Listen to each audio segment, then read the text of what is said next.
only living Union soldier meets one of the 3 living Confederate soldiers. You asked for it! Television's greatest all-time request show. Brought to you from the 4 corners of the world by Skippy, America's largest selling peanut butter. If you like peanuts, you like Skippy. And here's your host, Art Baker. Howdy, my friends, and welcome to the wonderful city of Phoenix.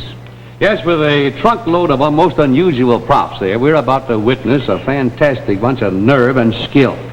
This letter reads, I'm asking to see James Leckie of our city on your show. For 20 years, he's been one of the world's top horseshoe pitchers. He specializes in dangerous feats like no one else. And the whole town is mighty proud of James Leckie and joins me in asking for him to thrill all of America. Signed, Arthur LaPrade, sees us over KTVK right here in Phoenix. All right, here's your man, James Leckie, the daredevil champ of backyard golf. Jimmy, a handful of good luck. Thanks. The setting here is the Arizona Biltmore Golf Course. Now, like all athletes who depend on a throwing arm, warm-up tosses are necessary. These are regular throwing horseshoes. Now, let's watch the action through the eyes of our slow-motion camera. 1.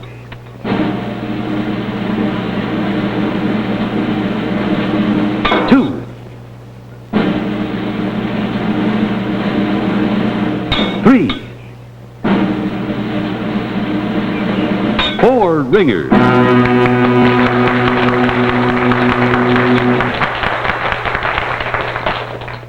Who said James Leckie needed a warm-up? And now down to the business of pitching dangerous horseshoes. The first target, Assistant Glenn Rowland. The object here is to skim over Glenn's body and ring the peg. Notice that Rowland covers his face with his head. He isn't looking. He's just trusting the skill of his pal.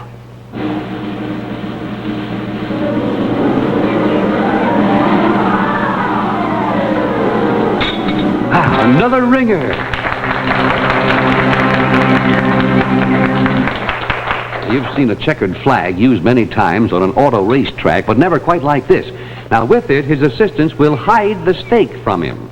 Dale Brewster puts his limbs on the line now. Leckie's got to put the horseshoe between Dale's legs to ring the peg, which he can't see.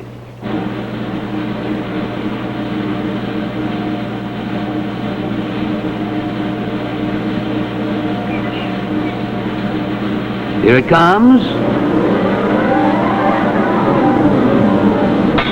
Straight and true.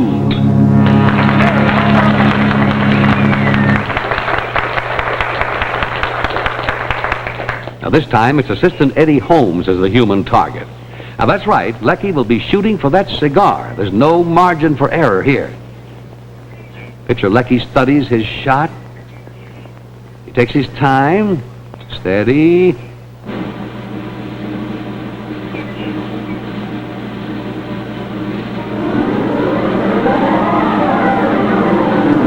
There goes the cigar, and that's the ringer.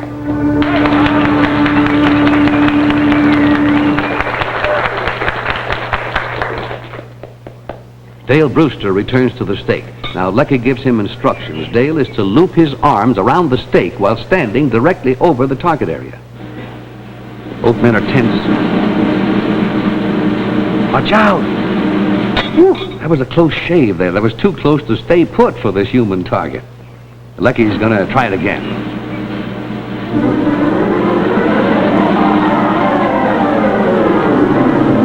This time he gets it. Pitcher Leckie signals for the next dangerous feat. Brewster will place his chin on top of the stake this time. This human target is really sticking his chin out. Ringer!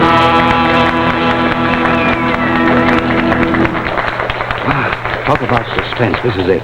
And Dale Brewster is coming back for more. Now, this time he sits on a chair. He's going to wear a paper hat. The object to knock the hat off his head and score a ringer.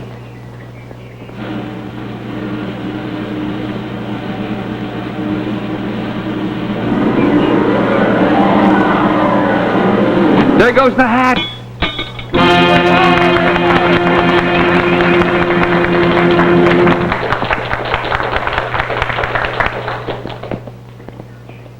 Now for James Lecky's own sensational specialty. He's the only world champion to attempt such feats with two men on a horse. It took patience to teach this magnificent animal to hold still as a stone statue. One move by him and his riders could be directly in the line of fire. The arms are formed into a circle. Lecky must pitch through it in a perfect arch to ring that stake. Watch it.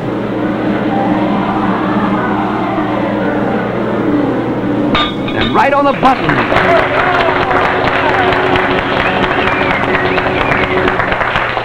Rider Glenn Rowland remains now to form another human target for this dead-eye champ.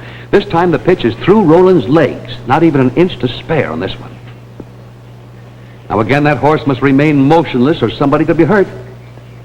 Steady.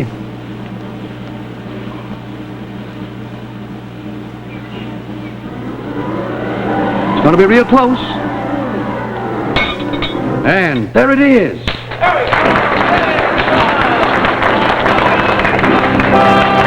Mr. LaPlante, you are right. That is pitching dangerous horseshoes, but you asked for it. Right now, we're going to show you another one of our experimental commercials. And you are part of the experiment. We'd like to know if this commercial persuades you to buy your first jar of Skippy. If it does, our experiment is a success.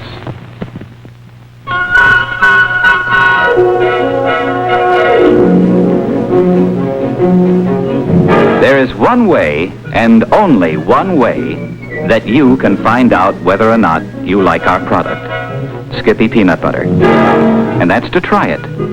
To open the jar and actually taste it yourself, with your very own taster. You'll never find out how good Skippy is by just listening to us talk about it. Because you cannot taste with your ear. You won't discover how good Skippy is by staring at the pictures on your television screen. Because you simply cannot taste with your eye. You can't taste Skippy with your brain. Your brain may think you don't care for peanut butter of any sort, because it often becomes oily and sticky and hard to digest. But your brain should be informed that Skippy's secret patented process has eliminated all these drawbacks. The only way you can learn whether you like Skippy is to taste it with your very own taster. That way you'll find out that Skippy tastes exactly like plump, fancy, fresh roasted peanuts. No other peanut butter tastes like Skippy, for no other peanut butter is made like Skippy. We hope you will taste Skippy soon, for that's the one way you'll discover it's true. If you like peanuts, you'll like Skippy.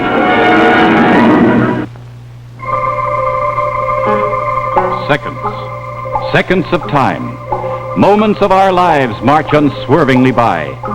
The past, the present, and the future all happen in 3 beats of your heart. Time is something that man cannot change, and yet it always changes man. Once, man looked like this fellow from the Stone Age. Now, his progress reflects on what we are today, just as we will reflect on man 100 years from now. Mrs. Robert Schuler, looks like of a WAAM in Baltimore, writes this. She said, the world has made more progress in the past century than ever before in its history. We've gone from the speed of a horse to the speed of sound, and we're just beginning. Through scientific research, could you show us what life will be like in the future, say 100 years from now? Oh, very well, Mrs. Schuler, yes. With the speed of thought now, let's go back through time and go ahead 100 years to the year 2055. You asked for it.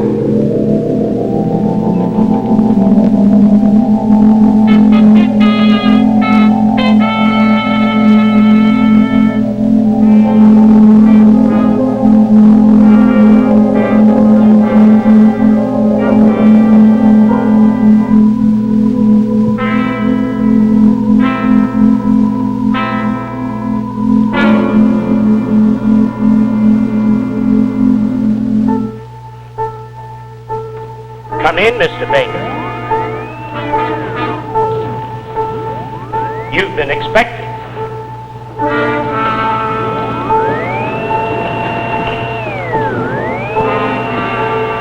Hello, Mr. Baker.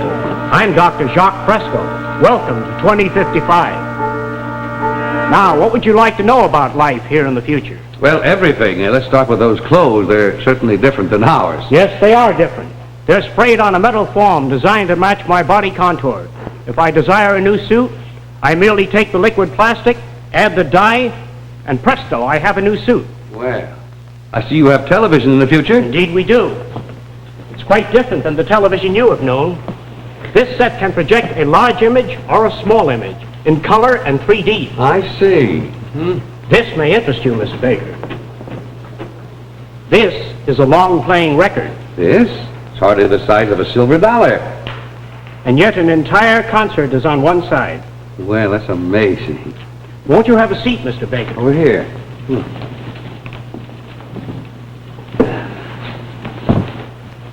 Well, see, about the most comfortable chair I've ever been in. It's one of our recent developments. This cushion is filled with millions of fine cells that automatically adjust to temperature and pressure for whoever is seated in the chair. Is that so? Say, about flying now. Tell me, what do the planes of 2055, what are they like? The planes are atomically propelled and capable of speeds in excess of 25,000 miles an hour. That's so. Have we got to the moon yet? Oh, yes. We've gone to the moon, Venus, and Saturn, and many of the other planets of our solar system. We have rocket ships leaving the Earth every hour on the hour. We have space stations suspended out in space between the Earth and the moon, with men that inhabit these space stations by the year. That's so. I noticed something here. What's this thing? This is an umbrella, Mr. Baker. This is an umbrella? Why, where's the part that keeps the water off my head? The water is kept off electrostatically. Yeah? An electrical charge repels the water. Mr. Baker, if you step in the kitchen, let me demonstrate this for you.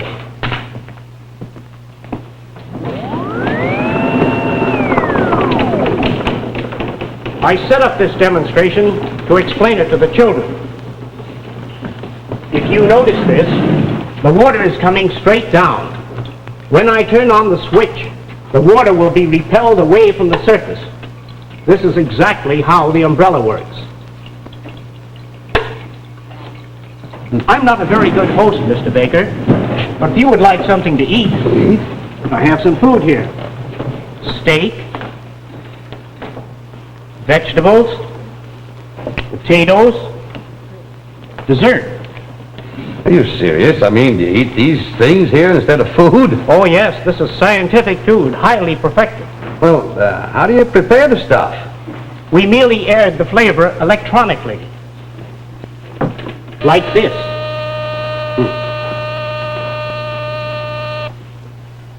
Your steak dinner is ready, Mr. Baker. Well, if you don't mind, I remember an appointment I have with a sirloin that really looks like a sirloin.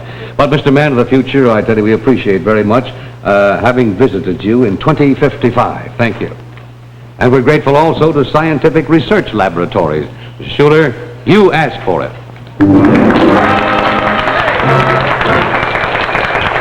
Well, the past or the present or the future, we enjoy working for you. As I've said many times, nothing happens on this show until you ask for it. I don't care what it is, who it is, or where it is.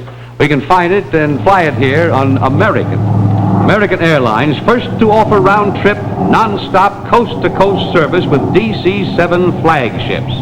That's why we'd like you to remember our address. Here it is. You ask for it. Box 323, Hollywood 28, California. And do it today.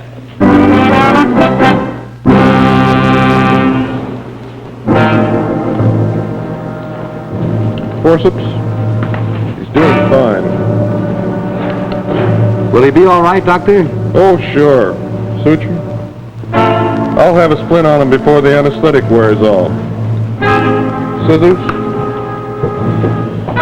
He'll be up and around on all fours in no time at all.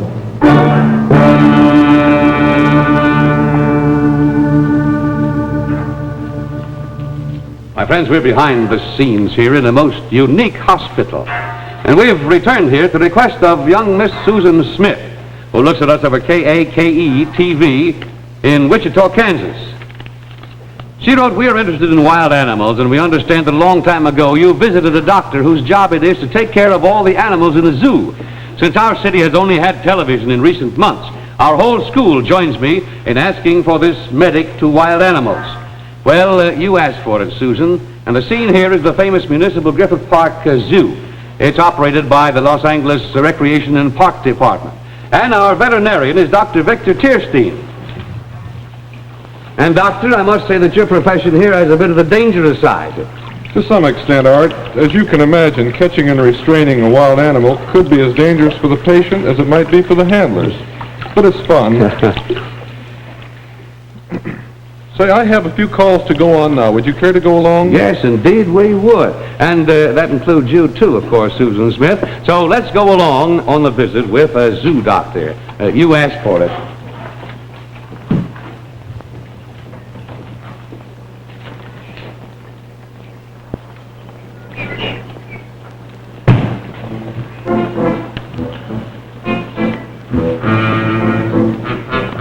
This way, Art. First stop, a lady named Joyce. When an elephant has sore feet, it can be pretty painful. They carry so much weight. Joyce isn't too happy. You see, an elephant's feet are not immune to cracks and fissures.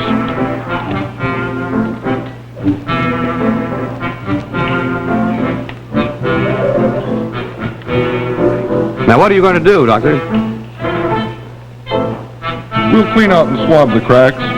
Well, Joyce doesn't seem to mind at all. Let's see, how does that feel? She wants to check with her trunk. It's okay. Now let's take a look at those molars.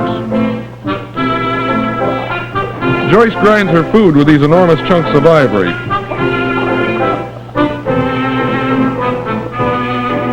They're okay.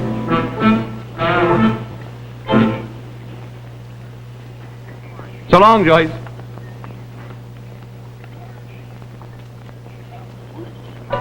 This pelican has a large fish stuck in his throat. He's all right now. Mm-hmm. Yeah.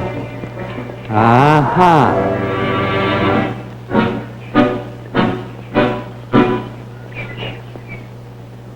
We have a newly arrived boa constrictor here. Have to handle him with care. Snakes are really quite delicate. It's very common for newly arrived reptiles to have an infection in the mouth and throat. They've got to receive an injection of antibiotic and have their throat swabbed periodically.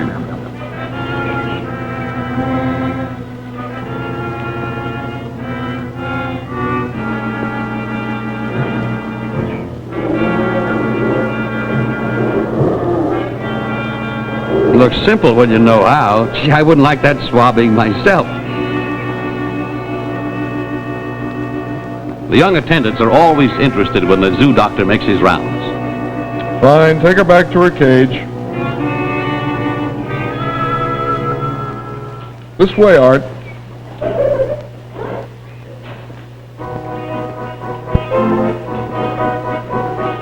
Ah, this is Bobby the chimp. Very fond of the doctor. He submits to dental checkups regularly. Art, this is a good example of preventive treatment. It's easier to prevent disease than it is to attempt treatment when they are already sick. Husky little fellow, isn't he? Everything's okay, which makes him very happy. So long, Bobby.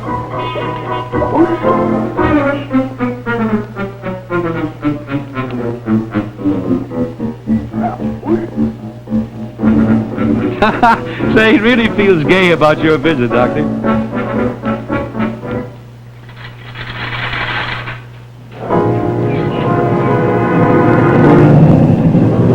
This is a new arrival from India, a half-grown Bengal tiger. This is called a squeeze cage. It's pushing the rear wall, not to hurt the animal, just to hold him firmly.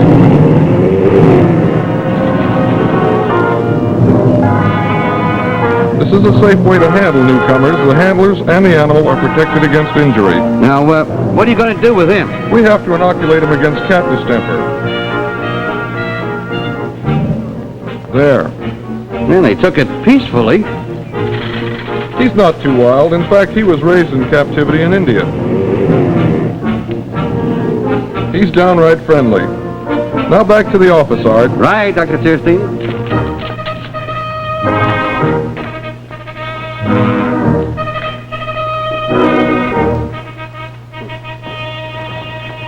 Well, so that's part of the day in the life of a zoo doctor. That's right, Art. And I'd like to add that we have a new society, the Los Angeles Zoological Society, whose prime interest is in obtaining a new zoo for the city of Los Angeles, and we're open to new members. Well, good. And thank us very much for allowing us to share a part of your busy day, sir. And to all of you, Susan, and your whole school there, who want to go behind the scenes, we hope you enjoyed it. You asked for it.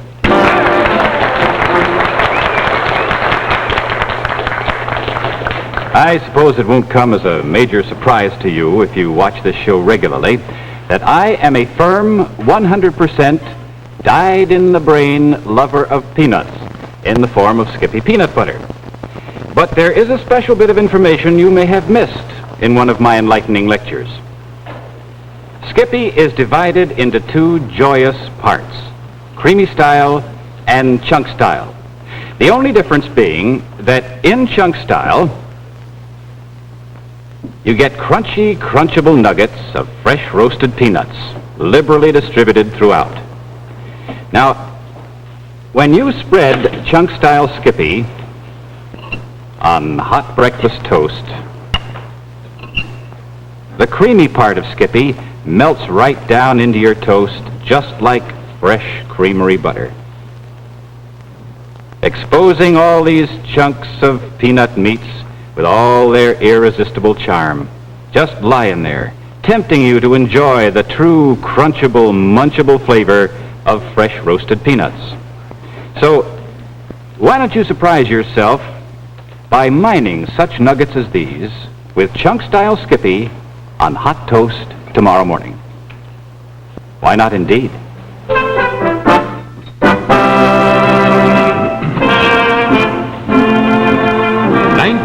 1955, your flag and mine, 48 stars, 13 stripes, the flag of a United States of America. But 90 years ago, this nation was not united. It was divided, split into two big army camps, and there were two flags. The flag of the Grand Army of the Republic, the one that flew above the White House and Abe Lincoln, and the stars and bars of the Southern Confederacy, the one that came down in defeat at the courthouse at Appomattox, Virginia. Of the 3 million brave men who wore the gray or the blue, only 4 are still alive. 1 Union soldier and 3 Confederates. Now, in a moment, we will visit 2 of those veterans at the request of Mr. William Robinson, who is seeing us over WLWA, Atlanta, Georgia. He wrote, "It won't be long until there will be no remaining veterans of these 2 great armies that marched 90 years ago. I can't think of anything more symbolic of America today than a final reunion on your program between a soldier of the North and a soldier of the South." Well, you asked for it, Mr. Robinson. So to bring about this historic reunion, we first go south to the state of Florida, to the little town of Laurel Hill. Population 740 people, located on the highway between Mobile, Alabama, and the Naval Air Station at Pensacola on the Gulf of Mexico. Its most distinguished citizen is Home Guardsman William A. Uncle Bill Lundy, one of the 3 living Confederate soldiers. It's here, some 7 miles out of town, that this hardy old cattleman walks about his farm with the aid of a cane. He's never worn glasses. He proudly claims he can hear a flea hop out in the pig pen. Rural though life may be, he has found much happiness and good health living with his kinfolk. In his incredible old age, his tongue is sharp with a sense of humor, and his eyes twinkle at the sight of a shapely miss. Oh, hello there, Mr. Lundy. Say, I understand that everyone calls you Uncle Bill. Well, how long have you lived down here at this farm? About 50 years. 50 years. Tell me, how old were you when you joined the Confederate Army? I was 16 years old. Well, and how old are you now, Uncle Bill? Be 108 this next January. Well, 108. You know, how come you lived so long? I can't tell. I just stayed away from doctors. How many children do you have? 10 children. 10 children. I don't know how many grandchildren. Well, Say, what word of advice could you give the young people? Had a heap of frolicking and fun and hugging and kissing of them. That was good for health, hugging and kissing them good. Now, you just sit there, Uncle Bill, please, because we're going traveling. We'll be back with you in just a moment. Yes, 90 years ago, veteran Uncle Bill Lundy and this Union soldier that we're about to meet right now were enemies. But tonight, perhaps for the last time in history, a soldier of the North and a soldier of the South will meet and they will hear each other's voices. Now, for this, we travel northward, long way from Laurel Hill, Florida, to Duluth, Minnesota, located on the mouth of St. Louis River on Lake Superior. Its most honored citizen is drummer boy Albert Wilson, the sole surviving member of the Union Army. This old soldier lives in this two-story house where the mailman leaves a lot of fan letters each day and some 20,000 birthday greetings each year. The townspeople know him as a deaf but high-spirited centenarian who once led a minstrel band. As the only living Yankee soldier, this one-time drummer boy has become commander and troops for what is today the one-man Grand Army of the Republic. Hello, Mr. Wilson. You look very well. Hello, Art Mayor. Tell me, how old were you as a drummer boy? 17 and a half. And now, how old are you now, Mr. Wilson? I've been 108,000 this past year. Pretty young man, yet I'm in spirit anyway. Yes, you bet you're young in spirit, sir. What word of advice do you have for young people? There's something else in this world besides making money. Well, that's good. Would you beat out a drum roll for us, sir?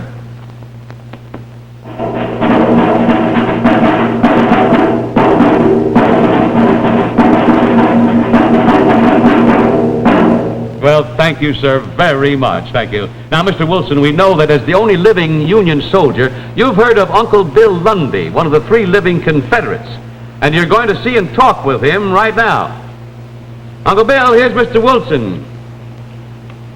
Yeah. Yes. Hello, Mr. Lindsay. After all these years since the Civil War ended, what would you care to say, Mr. Wilson, to your enemy of long ago?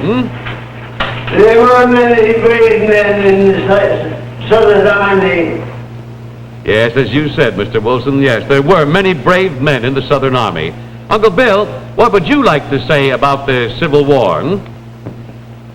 Well, it was bad, and bad that we fought in the war of peace. For freedom.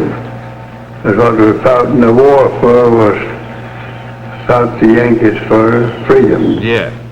Goodbye now, Uncle Bill. We'll have to leave you, and keep having a good time in Florida. Goodbye, Bill London. And God bless you. fine, and God bless you both. And the best to you, Albert Wilson, throughout 1955. And so ends an historic reunion.